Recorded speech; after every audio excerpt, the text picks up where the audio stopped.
অসমৰ মুখ্যমন্ত্ৰী, ভাৰতৰ প্ৰধানমন্ত্ৰী, লগতে আমাৰ কাৰ্বি আংলঙৰ কাৰ্যবাহী সদস্য ডক্টৰ তুলেন বৰা ডাঙৰীয়া। আজি গৌৰৱৰ বিষয়, আমি নিজে অসমীয়া বুলি আজি গৌৰৱ কৰিব লাগিব, কিয়নো আমাৰ অসমীয়া গামোচাখনক GI টেগ এটা দিছে।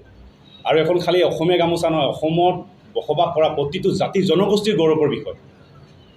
সেইবাবে আমি ধন্যবাদ জ্ঞাপন কৰিছোঁ। আৰু লগতে অসম কৃষি বিশ্ববিদ্যালয়কো আমি যিহেতু তেওঁলোকে প্ৰথমে পদক্ষেপটো লৈছিলে, আমি যিমানটোলৈকে গম পাওঁ তেওঁলোকে প্ৰথমে পদক্ষেপটো লৈছিলে, এই চেকতে তেওঁলোকো আমি ধন্যবাদ জ্ঞাপন কৰিছোঁ। আৰু যিহেতু তেওঁ ক'লে, মোৰ আগৰ বক্তাজনে ক'লেই, এটা প্লেটফৰ্মত ইমান কেইজনী নাচনী, এই আমি চিন্তাটোক সন্মান জনাইছোঁ। মুখ্যমন্ত্ৰী ডাঙৰীয়াক এই চিন্তাটো আমি সন্মান জনাইছোঁ। আৰু আমি আশা কৰিম তেওঁৰ পৰা ভৱিষ্যতত এনেকুৱা তেওঁ কিছুমান পদক্ষেপ লওক, য'ত জাতিটো আগুৱাই লৈ যাব পাৰে। কিয়নো এটা জাতি সংগ্ৰামৰ লগতে সাংস্কৃতিক দিশটোৰ লগতো আগবাঢ়িব লাগিব, তেতিয়া এটা জাতি আগবাঢ়ে বুলি আমি ভাবোঁ। এইখিনিয়ে ক'লোঁ। মোৰ লগত আছে আমাৰ শিল্পীবোৰ কালচাৰ ফৰ্মৰ সভাপতি, তেওঁ বাকীখিনি হ'ব। ধন্যবাদ। আমাৰ আজি প্ৰেছ মিটৰ কাৰণটো হ'ল দুটা কাৰণ খালি। প্ৰথমটো হ'ল যে এতিয়া যিহেতু ৰিচেণ্টলি আছামিজ গামোচা যে GI টেগ পাইছে, সেইটো কাৰণে মই ধন্যবাদ দিছোঁ গোটেই অসমবাসী ৰাইজক না। আৰু ছেকেণ্ডলিটো হ'ল আমি ধন্যবাদ নিদিয়াকৈ থাকিব নোৱাৰোৱেই।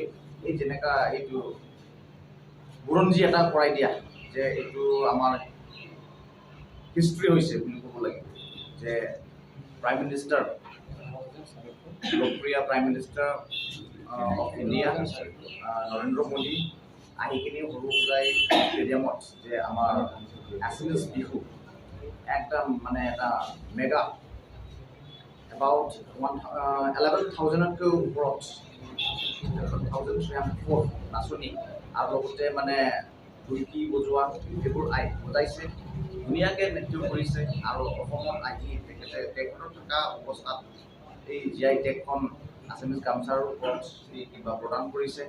Guinness book of world record ফালৰ পৰা ৰিপ্ৰেজেণ্টেটিভ আহি কিনি এই চাৰ্টিফিকেটখন দিয়াৰ কাৰণে গোটেই এইটো গৌৰৱ এটা আমি ফিল কৰিছোঁ।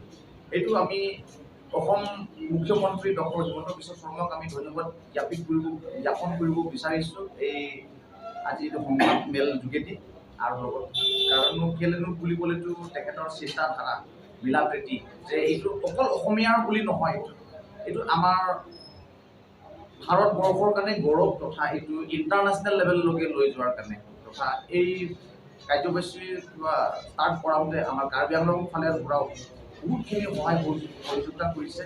আমাৰ মাননীয় চিফ এডভাইজাৰ হিল পিপল কালচাৰেল ফৰামৰ ডক্টৰ কুলিৰাম ৰখান, সন্মানীয় CM Karbi Anglong autonomous council, তেখেতক ধন্যবাদ জ্ঞাপন কৰিছোঁ। তেখেতে চিন্তাধাৰা যে আমি লোৱাৰ কাৰণে তেখেতক আমি ধন্যবাদ দিবৰ কাৰণে আজি আমি প্ৰেছ কৰিছোঁ।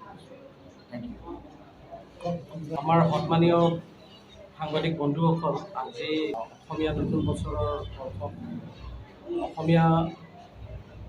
অসমত বিভিন্ন জাতি জনগোষ্ঠী যিটো ঐক্য এটা ভাৱ চিন্তা কৰি পেলাই এইবাৰ মেগা এটা বিহু আমাৰ সন্মানীয় অসম মুখ্যমন্ত্ৰী ডক্টৰ হিমন্ত বিশ্ব শৰ্মা ডাঙৰীয়াই যিটো আয়োজন কৰিলে, সেইটো এটা বুৰঞ্জী। আৰু সেই দিনটোৱে আমি অসমীয়া জাতিৰ ওপৰত এটা গামোচা এটা স্বীকৃতি দিছে প্ৰধানমন্ত্ৰী। সেইটো আটাইতকৈ আমাৰ ভাৰতবৰ্ষ এজন প্ৰধানমন্ত্ৰীজনে এই গামোচাৰ ওপৰত স্বীকৃতি দিছে। তো এনেকাই এজন ভৱিষ্যতলৈকে ভাবিব পাৰা এটা অসমীয়াৰ আৰু অসমত আৰু অসমীয়া জাতিৰ ওপৰত যিটো বহুত আগুৱাই লৈ গৈছে। আৰু এই অসমত আমি বিভিন্ন জাতি জনগোষ্ঠীয়ে এটা ঐক্যভাৱে এই সভাখনত আমি দেখিছোঁ। বিভিন্ন জাতি জনগোষ্ঠীও তাত নাচিছে। আৰু আনফালে বিহু যিটো নাচনী 11,304 জনী তো তাত এই প্ৰগ্ৰেমত আয়োজন কৰা হৈছে। তো ইমান এটা বৃহত্তৰ এটা চিন্তা কৰি পেলাই আমি দেখি পেলাই ভাল লাগিলে অন্তৰত। সেইকাৰণে আমি হিল পিপল কালচাৰেল ফৰামৰ জৰিয়তে আমাৰ প্ৰথমতে যি আমাৰ সন্মানীয় প্ৰধানমন্ত্ৰী নৰেন্দ্ৰ মোদী ছাৰক আমি ধন্যবাদ জ্ঞাপন কৰিছোঁ। আৰু লগতে যিহেতুকে অসমত লৈ এটা চিন্তা কৰে, নৰ্থ ইষ্টলৈ এইটো চিন্তা কৰি পেলাই এটা বৃহত্তৰ চিন্তা লৈ পেলাই যিটো আয়োজন কৰিছে আমাৰ অসমত মাননীয় মুখ্যমন্ত্ৰী ডক্টৰ হিমন্ত বিশ্ব শৰ্মা ছাৰকো আমি এই সংবাদ জৰিয়তে আমি ধন্যবাদ জ্ঞাপন কৰিব বিচাৰিছোঁ, যিহেতুকে এনেকুৱা এটা বিভিন্ন জাতি জনগোষ্ঠীৰ ওপৰত এটা এবাৰ বিভিন্ন জাতি জনগোষ্ঠীয়ে যাতে মিলন আনিছে, সেইটো এটা ডাঙৰ এটা মেছেজ বুলি আমি ভাবোঁ। সেইকাৰণে তেখেতক আমি ধন্যবাদ জ্ঞাপন কৰিছোঁ। আৰু আমাক এটা পৰামৰ্শ দিয়া কাৰ্বি আংলং সাহিত্য পৰিষদৰ মুখ্য কাৰ্যবাহিনী সদস্য সন্মানীয় ডক্টৰ তুলিৰাম ৰহাং ছাৰ, আমাৰ চিফ এডভাইজাৰ, তেখেতে যে এই কাৰ্বি আংলঙৰ এটা টিম লৈ বুলি নহয়, জেগাৰ পৰা মানুহে এটা তাতো কাৰ্বি এটা পাৰ্টিচিপেট কৰিছে কাৰ্বি আংলঙৰ পৰা।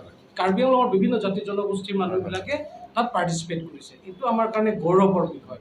তো এইটো কাৰণে যে আমাৰ প্ৰধানমন্ত্ৰীয়ে হওক যে তেনেধৰণে নৰ্থ ইষ্টৰ তেওঁ লাহে লাহে আমাৰ কাৰণে আগুৱাই লৈ যোৱাৰ স্বাৰ্থত তেওঁ আগবাঢ়িছে, সেইকাৰণে আমি আদৰণি জনাইছোঁ। আৰু লগতে আমাৰ মাননীয় মুখ্যমন্ত্ৰী তেখেতৰ এটা বৃহত্তৰ বিভিন্ন জাতি জনগোষ্ঠী যাতে ঐক্যভাৱে থাকিব পাৰোঁ, এই যে মেছেজটো তেখেতৰ কাৰণেও আমি আদৰণি জনাইছোঁ। সেইকাৰণে আপোনালোকৰ সংবাদমেলত মই ক'ব বিচাৰোঁ, যিখিনিত আমি প্ৰকাশ কৰিব পৰা নাই এই বস্তুবিলাক আপোনালোকে যাতে ধুনীয়াকৈ যাতে প্ৰকাশ কৰিব পাৰে। আমাক এইটো কেৱল অসমীয়া জাতিৰ গামোচাৰ স্বীকৃতি দিয়াটো অসমৰ ভিতৰত নহয়, ভাৰতবৰ্ষ নহয়, এইটো বিশ্ব হৈছে। তো এই বিষয়টো আমি আৰু লৈ যোৱাৰ প্ৰয়োজন আছে। আৰু ইয়াত বিভিন্ন জাতি জনগোষ্ঠী সৰু জাতি জনগোষ্ঠীবিলাক আছে, তেওঁলোকৰ কাৰণেও ভৱিষ্যতে যাতে এনেকেই মানে বৃহত্তৰ চিন্তাধাৰাৰ নেতৃত্বত আমি আগবাঢ়ি যাওঁ বুলি মই সকলোৱে ক'ব বিচাৰিছোঁ। এইখিনিকে ক'ব বিচাৰিছোঁ আপোনালোকক।